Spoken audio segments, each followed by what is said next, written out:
Friday. It is. That's the beauty of this thing. It's Friday. You don't have to show up if you don't want to, but if you want to come hang with us for a little while, talk shop, you can. All right, I'm going to admit everybody here, and then I'll just admit stragglers as they come in like usual. So I got to show you this real quick because I think this is great. Well, by all means. I was given this. I'm gonna have to spin my. I'm gonna take out my virtual background and spin my camera real quick. So bear with me. Okay. So this is now in my office. Wow. Is that a? What is that? It's a Trump flag. If you can see it.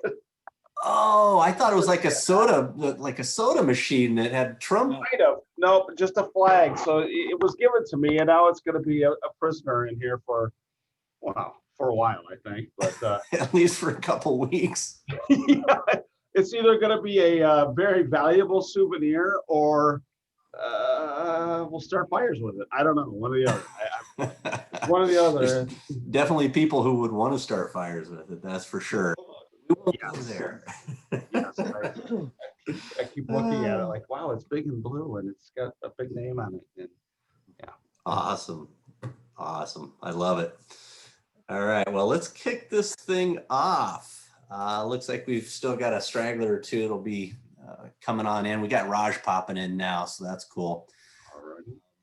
All right, well, welcome everyone. It is our customary Friday coffee hangout here with Kirk and Shane.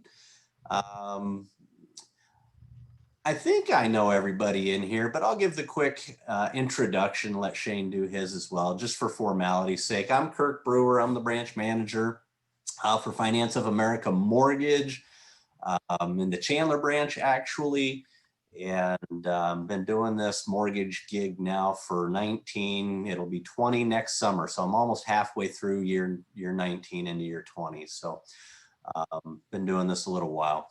And Shane, my sidekick, how's it going, my friend? Happy Friday. Happy Friday to you. And yeah, for those that don't know me, my name's Shane Sauer. I think you all should know me or have heard of me. Hopefully that's been a good conversation. I'm sales manager over here at Greystone Title Agency, and always a pleasure to be on Fridays with Kirk, and we've got Tim O'Neill here with us today. We got special guests, so it's a kind of an awesome Friday, right? Yeah, it's always an awesome Friday when we get a special guest in, especially Tim. Tim's one of our faves. So this is Tim's first time here with us, huh? Yeah, thank you. No, it's great to be here. Awesome. Hey, let's jump right into it since we've got a special guest, and we want to make sure we always allow enough time for our guests. My customary thing is I like to keep everybody up where rates are these days. And if you all recall from last week, folks that were here, I think everybody was here, except maybe Edith. Welcome, Edith. I don't know if I've seen you in here before, but there'd been some upward pressure on rates. Nothing major where we saw them explode to the upside, but there's just been a little bit of pressure to the upside, and we saw that again this week. But you may not see it because it's kind of down there in the noise on interest rates. But let me share my screen. Let me see if I can have more success sharing my screen than I did last week. That was a miserable failure. All right, let's try this again. Hey, you got it. Hey, it helps to reboot my machine before Friday morning. Otherwise, apparently the graphics card can't handle this. All right, so here's our website, theloangeeks.com or loangeeks.com. Either one's going to get you to us. We're Loan Geeks and we're the Loan Geeks. This is our homepage. There's several ways you can get to interest rates here, right up here on the top menu, as well as there's a couple other buttons lower down as well. We want to make sure no matter where you're at on the site, you can get to the rates quickly. Find the information you need. So if you click on any one of these, it's going to take you to the rate page right here. And on the rate page, real simple, not a lot of bells and whistles. We just lay out pretty much all the meat and potatoes interest rates for you. On a conventional 15-year fixed, we're still hovering right at that mid twos level, 2.625. That's with 0 points at par. We ticked down actually from last week. Well, actually, no, I think we ticked up and then we ticked back down. So you guys may not have seen it. It was in the noise this week. 2.99, 3% basically on the 30-year fixed conventional. Again, that's at par with no points. Where we've really been seeing the pressures on the government-backed loans. And again, this is all due to forbearance. You know, with all the folks there, those are the loans that we're seeing way more people in forbearance on. So those actually ticked up. If you remember, we were down at, I think, 2.875 the last several weeks. Now we're sitting at 3%. And again, that is 3/4 of a point. That's not at par. And that is above and beyond the 1.75% upfront MIP that a borrower would pay on an FHA loan. So there's premium built into those things. And the same pricing you see down here on the VA loan as well. And then last but not least, the jumbo loans. We've talked about this time and time again. Those are bearing a lot better than they were, or faring a lot better than they were when COVID first hit. They've kind of ticked back down near the conventional rates, which is where they tended to be when all things were good in the economy. So we're pretty much right there on the jumbos. There's a little bit of premium, but not a whole heck of a lot. And the one thing I was going to touch on as well, real quickly, because you know, we're hitting kind of that 6 month, 7 month mark when COVID first hit, and that has a bearing on forbearance, because most lenders were doing 6 month increments on forbearance. So we've kind of started hitting that anniversary where folks are ticking into last month and this month, their 6 month. If they went straight into first one, say, I'll take it. And so what we've seen is last week, we saw almost 600,000 people come off of forbearance, come out of forbearance, and not elect to go back in for a second 6 month term. So that bodes well. We're seeing some good signs in the economy, and that's with no new stimulus or anything like that. Just people getting back to work, employers getting people back to work in the whole bit. People realizing maybe they weren't going to be hit as hard as maybe they thought they were, which again is good. Obviously, there were people who were hit very hard, and those people do need some help. And forbearance and stimulus hopefully help them. But just a little word on that, just to let you know that's what's going on in the forbearance realm, because we're always touching on that every week as far as how that may play out with short sales, foreclosures, and the whole bit. And right now the signs are pretty good. So let me stop sharing my screen and I'll turn this over to Shane and have some coffee. But there we go. Can you hear me? Yeah, I think I'm here, right? Okay. Yeah, you're here. Yeah, I muted myself, and then I can never remember to unmute, which for some, but my wife, that was a permanent thing where she just hit that button. But hey, I just want to say hi again and thank Kirk for everything. Real quick, and I'll be brief. I want to get into a couple things, but one thing I do want to talk about, and this week has come up quite a bit again.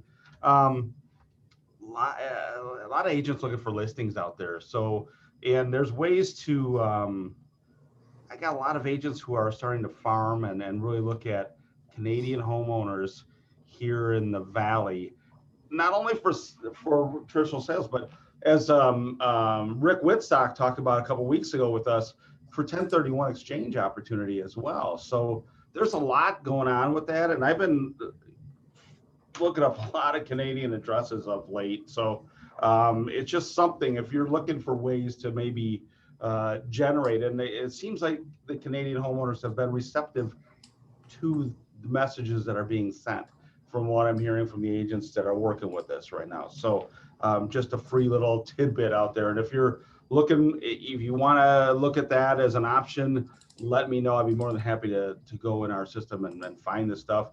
We can help co-brand on flyers or postcards or whatever you want to send. I will tell you, and I think I've shared before, postage to Canada is $1.20. no matter what. It's always $1.20. So keep that in mind. It's one of those things. But I want to share a couple things with you right now. And one is our market update. And I always share our market update. Hopefully you can see this. I think you can. Yeah, good. Okay, awesome. And I do want to show you, if you've not seen these before, let me know and I'll make sure to hook you up with this in any city or zip code that you're looking for. It is great stuff to put out there to your clients. It's easy to share to Facebook or LinkedIn or Twitter right here. You can email it out to your clients, like I said. And right now with open houses kind of coming back, this is something you can put out in an open house. You know, we can get down to the zip code level. People can take this with them, take a look at what this is. I mean, it's going to show you median list price. It's going to show you little buyer seller index here, which for Chandler is very high. This goes up to 100. It's very different than Cromford. Cromford is 100 is their benchmark. So anything under 100 is buyers. Anything over 100 is sellers market. Their benchmark here at Altos is 30. So anything under 30 is a buyer's market. Anything over 30 is a seller's market. And the higher this thing goes, the higher it goes. So this little cool interactive chart here online like this, when you email it out to clients, they'll have the same thing. They'll be able to look at this just like we're looking at here. They can see where median list price in Chandler is going. In this case, Chandler. They can look at inventory and see where that's going. A lot of cool stuff. You can see what came on the market last week here and what sold. A lot of cool stuff to be gleaned from this report, and it costs you nothing. So let me know. I'll get you hooked up for it today. It comes out on Wednesdays. It's a neat thing. I do want to share. I think I have to stop sharing and reshare real quick, and I'll be brief with this if I can get this up here. Let me do this. Okay.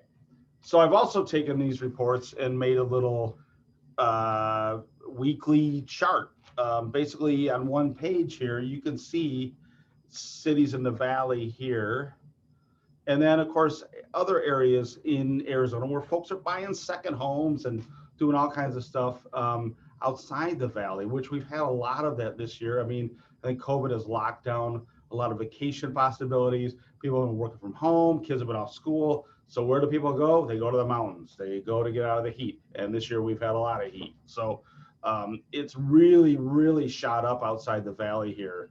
I've got a place over in Pine Top and I'm watching that and there's like nothing to buy there.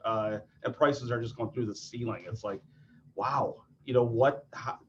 It's amazing to watch. But I've been doing this long enough. I've been able to start marking some trends on here. And I marked the trends in gold here. So you can kind of see, okay, you know, Mesa, I've been watching, you know, 4 or 5 straight weeks now, the prices have been going, median list prices have been going down in Mesa.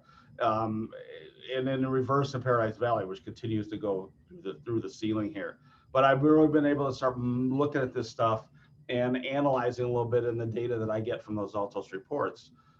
So this comes out on Mondays, and I've got a little distribution list that I'm getting this out to people that want it. It's just kind of reference. You can kind of see what's going on a little bit and give you a little glimpse of what's happening in different parts of the valley. So it can direct, you know, whatever. You got people that are looking here, you might want to like, yeah, okay, we're trending up, we're trending down, whatever. But a lot of really cool stuff on this little guy right here. And I like putting this stuff together. So let me know if I can help with this thing.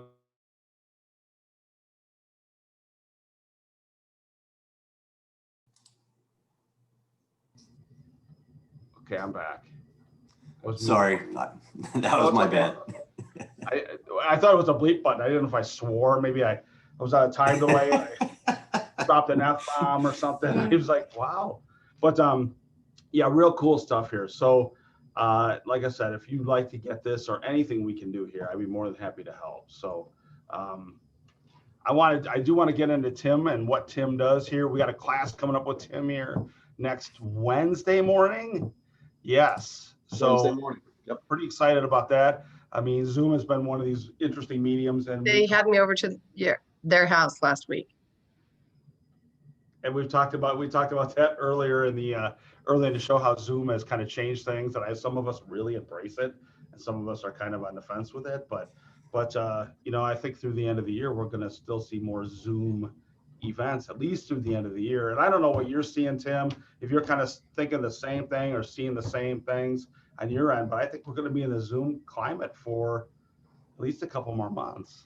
Oh yeah, I think so. I think you're absolutely right. And it's it's not as bad as I thought it was going to be. At first I was like, oh geez, it's tough to teach a class, in a Zoom environment for sure. Although you get used to it after a while, you really do. So yeah, as far as I know, the ADRE has adopted it as the third permanent way of giving classes.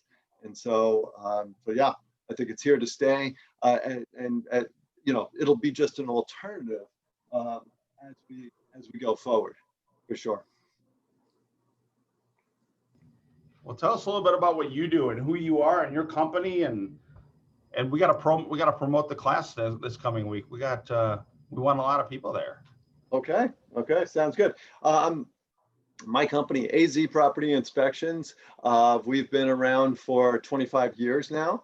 I've been in the business for 25 years now. We have 9 inspectors, including myself. We are we're opening a branch in northern Arizona. We have one of our inspectors that wants to move to Prescott, and he wants to continue on up there. And then also Liz and I have opened a northern office in Show Low currently. Wow. And so we are all over the valley, and obviously a good portion of the state now too. So yeah, it's an exciting time to be a home inspector for sure. And if any of you, if you are real estate agents, and I say this throughout my classes, if any of you get bored doing what you're doing, please come visit us. Come out for an inspection. We'd be more than happy to have you out with us. It is something totally different, which is why it's good if you could come and see our class. We're giving the class on Zoom this Wednesday, the 21st, where I'll be teaching Deal or No Deal, which is one of my classes. It delves into a whole host of things, all concerning houses. So if you've ever taken one of my classes, we talk about houses and just topical things that I feel real estate agents can use in their everyday life. And I just feel the more agents know about houses, the better off we all are. And the better off we are as home inspectors also. So it's a good thing. And that particular class is a little bit unique because we talk about money. We talk about how much things cost to replace, how much things cost to deal with on a home, roofs and plumbing and HVAC and mold, and we just talk about all of that. So it's really a great class. I certainly hope that you will all tune in for that, for sure. Your classes are usually pretty interactive. I know you usually have some props and usually throw out candy, which is tougher on Zoom. I know. It's very tough, very tough. I tried it, but hitting the computer all the time with the candy, it just didn't work after a while. It would start to melt on the keyboard. I don't know. But yeah, no, exactly. I look forward to getting back to live classes eventually. I really do, because I like the vibe of it. I like the interaction of it. But again, Zoom is a decent alternative, and yeah, my classes are still interactive. We still have I throw a lot of things out to the class. It keeps everybody awake first, and then second, I give a fun quiz at the end of all my classes just to see if everybody was kind of paying attention. And so, and really, this is all stuff people can use. It is all good stuff. So yeah, by all means, come and see it. Absolutely. So as your company, have you been pretty busy? I would imagine you have been. Something tells me, but. Unbelievable. It's just, we break records every single week. Since the middle of May, we have broken records every month, every week. We keep track of it by the week, and it is just phenomenal. I hate to say that we have to turn down work on occasion, but we do. It's that busy, and it's great, which is, it's all good. I'm not complaining about it. It's just that we have 9 guys, and they're all excellent. My problem is finding more people, a woman called me last week looking for a job as a home inspector. I'd love to hire females in this business as long as they're qualified and we can do so. Absolutely. It's just we are so busy, and you know, we'll just ride the wave as long as it goes, and we'll see where it ends up. Yeah, it's been like a perfect storm. COVID hit and we got busier. It's kind of crazy. How have you been navigating it, Deemed Tim? essential, right? And so Yeah, yeah. How have you been navigating that as far as, you know, masks, social distancing, just kind of curious how it's impacted your business? Because clearly you're setting records, so it hasn't stopped you from doing business. no, it certainly hasn't stopped us. It has, it slows us down to a certain degree. Certain people, you know, I was at a house yesterday that the lady of the house wanted us to wear booties, and so we bring booties with us. Other people, if we do the wrap up, they want to have masks on. Okay, we have that. And then certain people, they want the full PPE thing, and we do the mask, the booties, and the gloves. And it all depends on the person. It all depends on the seller and the buyer and their agents when they come in and to the wrap up at the end. And you know, we're willing to bend and do whatever we need to do to help them and to get their inspection done correctly and on time. Sure. Gotcha. And just to clarify, the class next week, that is a CE class, correct? Yes. Yeah. Yep. Okay. It's a regular 3-hour CE class through the ADRE. Yes. It's one of my 8 classes that I have. And we're writing a new class, just to let everybody know. I'm writing it with along with Patrick McQueen. He's a real estate attorney here in the Valley. He also is an instructor, and we're writing a new class on new builds. So be on the lookout for that in a couple of months. It should be a very, very good class. Oh, Yeah, awesome. Patrick's amazing as well. I mean, he's a wealth of knowledge on pretty much everything. Being an attorney is that's a big plus. People know him. He's a good guy.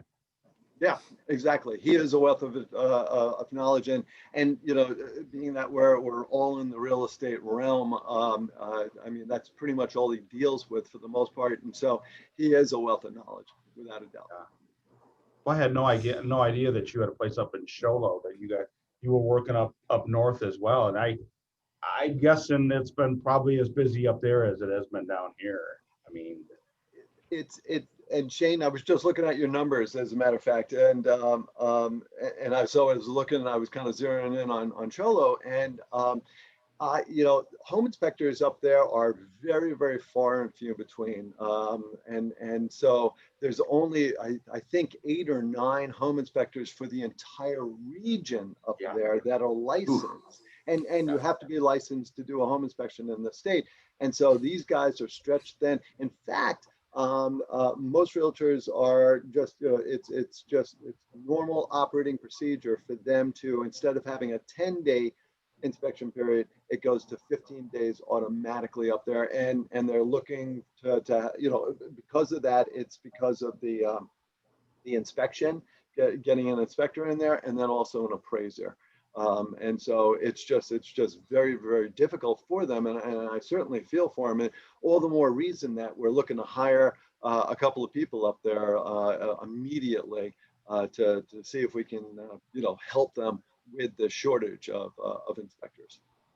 yeah, I think everything kind of runs in mountain time, basically, where it's you know, I mean, I remember going through that when we bought. It just took, everything just takes longer. I had a great agent who really put the hammer down, but yeah, I think if you've got the help up there, you're going to get the business, because people want things, especially from the Valley, that are buying up there. They're used to things being chop chop, let's go, you know. Yeah, they call it Sholo time, which I find Yeah. interesting. But, it just depends on how cold the beer is and how the fish running. You know, it all depends. Yeah, it's like I could go fishing or elk hunting, but you Right, know, right.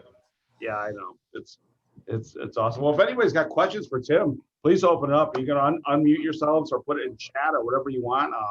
It's great to have him here, and like it is with all our guests we have on, it's always good to have that kind of knowledge in. So Yeah, I think this is the first time I heard, Tim, that you offer the opportunity for agents to actually come on an inspection with you just as a third party and observe. I think that's super cool. I mean, they obviously show up at the tail end and see the finished product, but actually seeing the sausage being made, yeah, that'd be pretty cool. Yeah, yeah, it's I think I use it as a learning experience, and yeah, I throw it out there to most of my classes now, that hey, if you ever get bored, yeah, and you want to see some crazy stuff, and there really isn't too many days that go by that we don't see something crazy out there. That some in my classes, I call it Uncle Joe repairs, and because everybody knows an Uncle Joe out there, and so there's no shortage of Uncle Joe repairs, and sometimes you just got to stand back and just, what were they thinking? Yeah, it's like, wow. It's crazy stuff, and so that's why my classes are interactive. I like to show people the real meat and potatoes of what is going on out there as far as real estate and home inspections are concerned. But on top of that, the crazy stuff that we see, and I mean just nutty stuff, and there's just no end to it, which is a good thing. It really is. Yeah, it keeps you coming back for more, I would assume. Kind of my business. Just when I think I know, well, I never think I know everything, but just when I think I've seen it all, Right. Somebody surprised me with something. It never fails.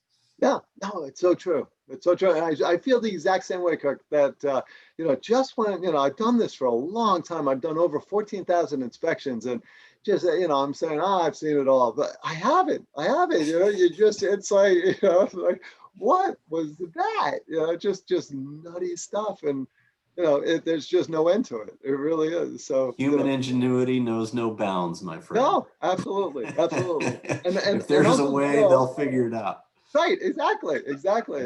Uncle Joe doesn't know a building code if he stepped on one, literally, but he can make things work. He can make things happen. Even though he's stepped on every building code known to man, he gets that light switch to actually turn on the light. And it might be a massive fire hazard, but he gets it to work. And so yeah, the other half of the house isn't working anymore, but that light switch works. Right, exactly. I have a quick question for Tim. If Sure. you're a minute. Okay. So during inspection, I've seen hot water heater sort of working marginally, and the pressure through the faucets is kind of low. Does it have anything to do with hot water or calcified, calcium buildup? It certainly can. It certainly can. It happens that water heaters, just because of the hardness of the water here, they do build up fairly fast. Within a couple of years, the whole base of them fills up with junk at the bottom of them. And the way you know that on gas water heaters is that after they've been running for a minute or two, they start to percolate. And what's percolating, and you can hear this throughout the house, it's popping and pinging at the bottom of the water heater. And what that is the sediment literally percolating in the bottom of the tank.